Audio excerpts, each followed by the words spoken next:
هلو هلو على أجدع ناس. بيبدأ فيلمنا بواحدة اسمها ماري، وهي بتحط ابنها الرضيع واللي بيكون اسمه بيتر قدام دار أيتام، وبتلبسه سلسلة غامضة، وبتسيب معاه جواب يقرأه لما يكبر، وبتسيبه وبتمشي.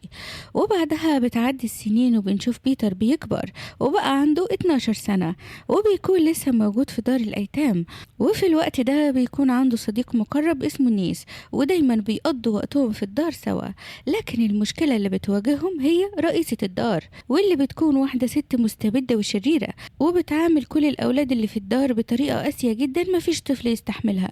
وكمان لما بيروح بيتر ونيس يفطروا بيلاقوا الأكل قليل جدا، فبيشكوا هما الاتنين إن رئيسة الدار بتخبي الأكل منهم وبتحتفظ بيه لنفسها. فبيتسللوا هما الاتنين لمكتب الرئيسة، وبيدخلوا من غير ما حد يقدر يشوفهم، وبيدوروا على الأكل اللي هناك. وفي المكتب بيدوس بيتر على مناخير تمثال موجود هناك، فبيتفتح ممر بيوصل لسرداب سري في المكتب.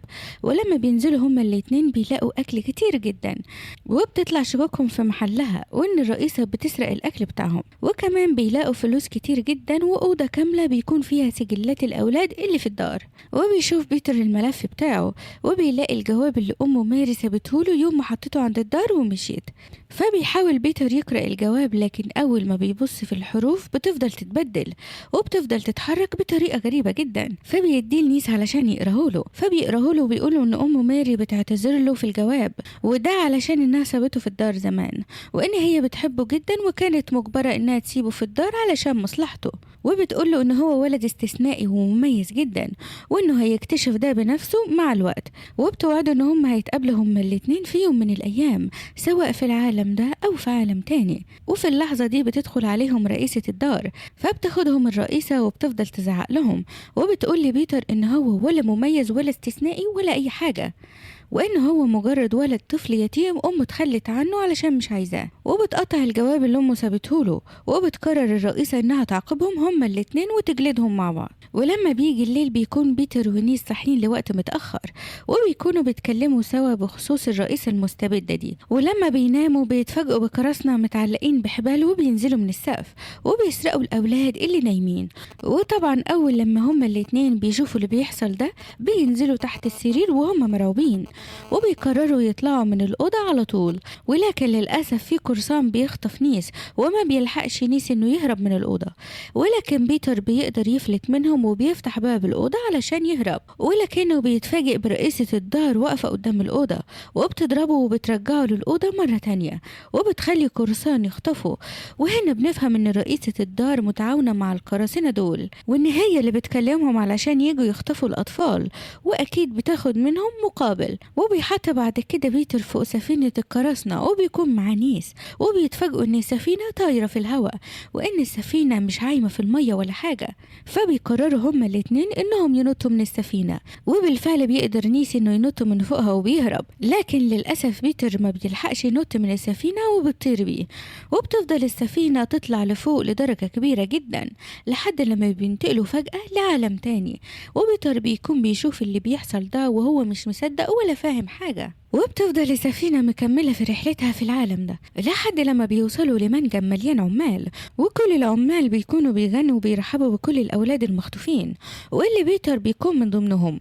وبعدها في قرصان بياخد بيتر والأولاد دول وبيخليهم يقابلوا زعيم القراصنة، واللي بيكون اسمه بلاك. وبيشرح بلاك لكل الأولاد إن الجزيرة دي ملتقى لكل الأيتام اللي مفيش حد يرعاهم، وإن هم هيعيشوا في الجزيرة حياة أحسن من حياة الاستعباد اللي كانوا فيها. وفي المقابل هو عنده قوانين بسيطة جدا لازم الكل يلتزم بيها. والقانون الأول إن كل اللي هيشتغل باجتهاد هياخد مكافآت وجوائز حلوة. والقانون التاني إن كل اللي هيتدلع في الشغل ومش هيشتغل باجتهاد هيشوف الوش التاني. وبيحذرهم وبيقول لهم إن هو ما عندوش أي حاجة اسمها شفقة أو رحمة، وحتى ما فيش فرصة تانية، وكله هيتعامل بمساواة مهما حصل. وبيقول لهم يبدأوا شغل فورا.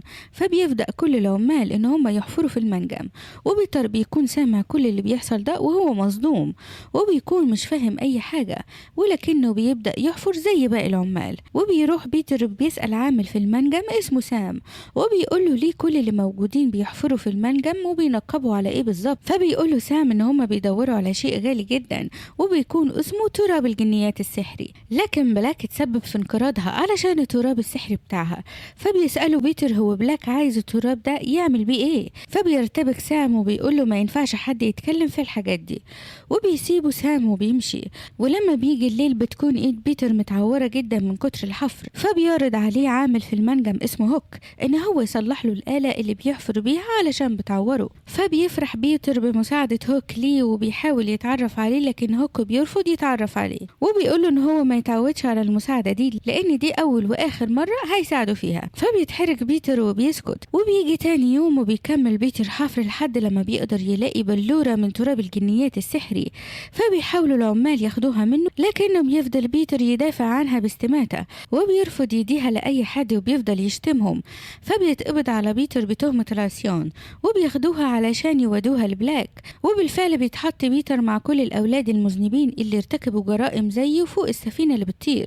وبيجي بلاك وبيعاقبهم كلهم، والعقاب ان هو بيكون انه هيرميهم من فوق السفينة علشان يقعوا على الارض ويموتوا، لكن العقاب بيكون بالاجماع وبالتصويت. وقبل ما بلاك يعاقب بيتر وبيسأل العمال هل يخلص على بيتر ولا يسيبه عايش، فكل العمال بيصوتوا ان هم يخلصوا عليه. فبيضربوا بلاك برجليه وبيوقعه من فوق. وهنا بتكون المفاجأة لكل الموجودين لما بيقدر بيتر بطريقة مجهولة ان هو يطير قبل ما يلمس الارض. وطبعا كل اللي موجودين بيكونوا مش مصدقين عينيهم وبيكونوا مش عارفين ازاي هو يقدر يطير، خصوصا بلاك اللي بيكون مصدوم جدا. ولكن في النهاية ما بيقدرش بيتر يفضل يطير لمدة طويلة وبيقع على الارض، لكن الوقعة بتكون من مسافة قريبة. ولما بيفوق بيلاقي نفسه موجود في مكتب بلاك، وبلاك نفسه كان مستنيه فوق. فبيسأله بلاك لو هو طار قبل كده، لكن بيتر بيقوله ان دي اول مرة. فبيحكي له بلاك ان في نبوة قديمة بتقول ان في ولد هيتولد ابوه امير من الجن وامه من الانس، وهيبقى عنده قوة رهيبة جدا. وفي يوم من الايام الولد ده هيختفي لفترة، ولما يرجع هيعمل ثورة ضده وضد حكمه علشان يخلص عليه. وبيقرب بلاك منه وبيسأله هل هو جاي للعالم ده علشان يخلص عليه. فبيقوله بيتر ان دي قصص اطفال، وان هو ما كانش يعرف ولا يسمع عنه غير لما شافه، وان هو اصلا جاي للعالم ده بالصدفة ومش ناوي يقتله ولا حتى يقوم ثورة ضده. لكن برضه بلاك ما بيصدقهوش، وبيكون بلاك حاسس ان بيتر بيشكل خطر عليه، فبيقرر ان هو يحبسه. واثناء ما بيتر مسجون بيفتكر كلمات ليه واللي كانت بتقوله فيها ان هي هتقابله سواء في العالم ده او في عالم تاني. فبيحس بيتر ان امه كانت تقصد ان هي هتقابله في العالم ده، وبيقرر ان هو هيدور عليها اول ما يخرج من السجن. وفجأة وهو قاعد بيلاقي شخص بيكلمه من الزنزانة اللي جنبه، والشخص ده هو هوك. وبيقول له هوك ان هو كمان مسجون زيه وان هو عايز يهرب. فبيوافق بيتر ان هو يساعده مقابل شرط واحد، والشرط ده بيكون ان هوك يساعده يلاقي امه. فبيوافق هوك على شرط وبيتعاونوا هما الاتنين وبيقدروا يهربوا من السجن بعد ما بيفجروه. وفي كمان شخص بيساعدهم وهو العامل سام، وبيطلعوا بيها على سفينة من السفن وبياخدوا السفينة وبيهربوا بيها من المكان كله. وبيكون هوك هو كابتن السفينة اللي هو بيقودها، وكمان ناوي ياخد السفينة ويهرب بيها من العالم ده كله. لكن بيرفض بيتر يخرج من العالم وبيقول لهوك ان في اتفاق ما بينهم. وقبل ما هوك يقول اي حاجة بتتعطل السفينة وبتقع بيهم في الغابة وما بيقدروش يهربوا من العالم ده. وفي نفس الوقت ده بيوصل خبر هروب بيتر وهوك وسام لبلاك، واللي اول ما بيعرف الخبر ده بيتعصب جدا وبيقول لواحد من رجالته يدور على بيتر ويرجعه باي تمن. اما بالنسبة للاتنين التانيين اللي هيهربوا مش مهمين. اما بيتر فبيكون فرحان جدا علشان هيقدر يفضل في العالم ده ويدور على امه براحته. وبيروح بيتر يطلع خريطة للجزيرة من حطام السفينة، وبيجذب انتباه بيتر مكان اسمه ارض القبيلة. فبيقرر يروح يدور على امه هناك، وبيكون متأكد ان اهل القبيلة هيقدموا له كل انواع المساعدة لما يعرفوا ان هو الولد اللي في النبوءة. وبيحاول هوك يقنعه ما يروحش للقبيلة دي لوحده لان هم قبيلة متوحشة، لكن بيتر ما بيهتمش بكلامه وبيقوله ان هو ما طلبش مساعدته في اي حاجة، وبيمشي لوحده ناحية ارض القبيلة. فبيتعصب هوك وبيبقى عايز يمشي من طريق تاني، لكن سام بيوقفه وبيفضل يتكلم معاه علشان يقنعه ان هم يروحوا مع بيتر. وبيقوله ان لو بيتر طلع هو الولد اللي في النبوءة فعلا القبيلة ممكن تديهم مكافآت كبيرة علشان هيكونوا معاه ويساعدوه، وكمان ممكن يدوهم سفينة جديدة يهربوا بيها. فبيقتنع هوك على طول وبيروحوا هما الاتنين مع بيتر، وبيجي الليل وبيولعوا نار وبيقعدوا كلهم حوالين النار يرتاحوا وبيفضلوا يتكلموا مع بعض لحد لما فجأة وبدون سابق انذار بتهجم عليهم طيور عملاقة وبتحاول تاكلهم. هما 3 بيحاولوا يهربوا من الطيور دي، بس الطيور دي بتكون أسرع منهم وبتكون خلاص هتخلص عليهم. لكن في آخر لحظة بتتدخل بنت جميلة اسمها تايجر واللي بتنقذهم من الطيور دي، والبنت دي بتكون هي أميرة القبيلة اللي هما رايحين لها. وأول ما هوك بيشوفها بيعجب بيها جدا وبيحاول يتعرف عليها ويعرفها بنفسه باللي معاه، لكن تايجر بتضربه وبتفقده الوعي وبتاخدهم كلهم للقبيلة. ولما بيفوق هوك بيلاقي نفسه متعلق وسام وبيتر مربوطين جنبه، وبتشرح تايجر لهوك وبيتر وسام ان لازم احسن مقاتل فيهم يواجه مقاتل من عندهم علشان هي دي عادة القبيلة مع الأغراب، ولو المقاتل بتاعهم هم فاز هيكون عندهم فرصة يعيشوا، لكن لو المقاتل بتاعهم خسر هيخسروا كلهم وهيتقتلوا. فبيقرر هوك ان هو يواجه مقاتل القبيلة لان بيتر صغير في السن شوية وسام كبير في السن شوية، وبيتواجه هوك مع المقاتل ده فعلا لكن ما بيكونش قادر يهزمه، وبيكون المقاتل عمال يضرب فيه ومبهدله لحد لما بيفك بيتر نفسه وبيساعده، لكن المقاتل بيبعدوا عنه وبيحدفوا على زعيم القبيلة. واول لما الزعيم بيشوف السلسلة بيقول لهم وقفوا القتال، وبيقول لهم ان الولد ده هو الولد بتاع النبوءة اللي هم مستنيينه من سنين.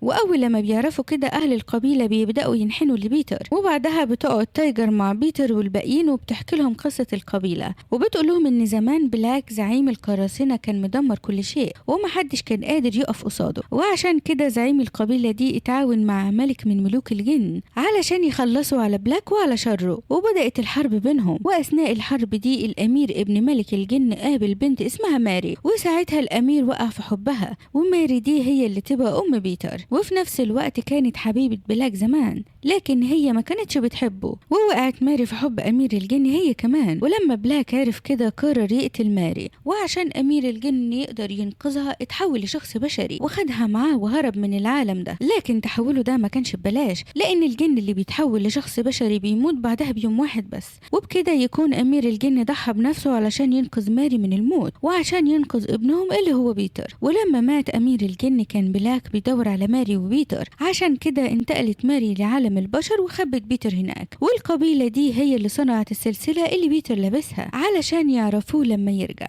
فبيسألها بيتر عن امه، فبيقولوا له ان امه عايشة في مملكة الجن لحد دلوقتي، فبيطلب بيتر منهم ان هم ياخدوه لهناك علشان يقابل امه. لكن زعيم القبيلة بيقولوا له ان هم محتاجين يتأكدوا ان هو فعلا ابن ماري قبل ما يودوه لمملكة الجن، وعشان يتأكدوا من كده لازم يطير قدامهم بس بعد 3 ايام. وبسبب كده بيفضل بيتر يتدرب طول الليل على الطيران علشان يقدر يثبت لهم بعد 3 ايام ان هو ابن ماري. وفي نفس الوقت ده بيكون سام في مكان وحده بعيد عن القبيلة، وبيتفاجئ سام ببلاك والقراصنة في وشه، وبيهددوا بلاك بالقتل لو ما قالش على مكان بيتر. فبيوصف لهم سام مكانه بالظبط وبيحكي لهم على كل حاجة حصلت عشان بلاك يسيبه عايش. ولما بيجي تاني يوم بنشوف بلاك والقراصنة بتوعه وهم بيهجموا على القبيلة، واهل القبيلة بيحاولوا يتصدوا لهم لكن القراصنة بيكونوا اقوى منهم بكتير. وفي قرصان منهم بيلاقي بيتر وبيكون هيقتله، لكن هوك بيتدخل في اخر لحظة وبينقذ بيتر، وبياخدوا هوك وبيحاولوا يهربوا، وبتنضم لهم تايجر اميرة القبيلة علشان تهرب منهم، لكن القراصنة بيقدروا يلاقوهم. فبيستخدم بيتر بسرعة والقراصنة يقبضوا على هوك وتايجر وبياخدهم لبلاك. وبعدها بنشوف بلاك وهو بيستجوب زعيم القبيلة وبيسأله على مكان بيتر، ولما زعيم القبيلة بيرفض يجاوبه بيخلص بلاك عليه، وبيجي الدور في الاستجواب على تايجر وهي كمان بترفض تجاوبه.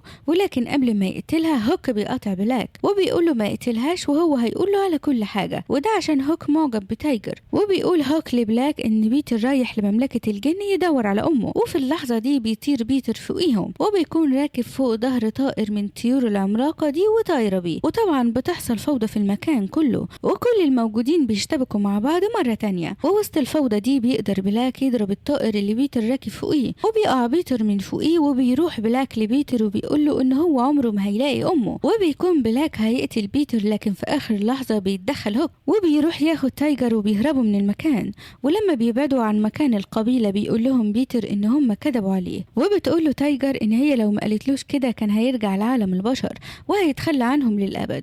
فبينهار بيتر وبيسيبهم وبيمشي، لكن هما الاتنين بيروحوا وراه وبيواسوه وبيقرروا ياخدوه للمكان الوحيد اللي ما يقدرش بلاك يوصل له فيه، فيه، والمكان ده هو أرض حريات البحر، وبيروحوا لهناك عن طريق البحيرة، وبالفعل بيركبوا حاجة شبه المركب وبيتحركوا في البحيرة علشان يوصلوا لأرض الحريات. ولما بيبدأوا يقربوا بيلاحظوا إن في حاجات بتتحرك تحتهم في المية، وفجأة بتبدأ تماسيح كتير تهاجمهم وبيكونوا هيخلصوا عليهم، لكن حريات البحر بيتدخلوا في الوقت المناسب وبيقدروا إنهم ينقذوهم من الموت، وبياخدوهم بعد كده على أرضهم. وهناك بيقول لهم هوك إن هو لقى سفينة مكسورة وهيصلحها وهياخدها وهيهرب من العالم ده، لأن هو مش هيقدر يكمل في الرحلة دي بعد كل المخاطر اللي شافها. وبيعرض هوك على تايجر وعلى بيتر إن هم يهربوا معاه، لكن هم الاتنين بيرفضوا. وبيقول بيتر لتايجر إن هو ممكن ما يكونش الولد بتاع النبوءة، لكن هو في الآخر ابن ماري وهينتقم لأمه من بلاك مهما حصل.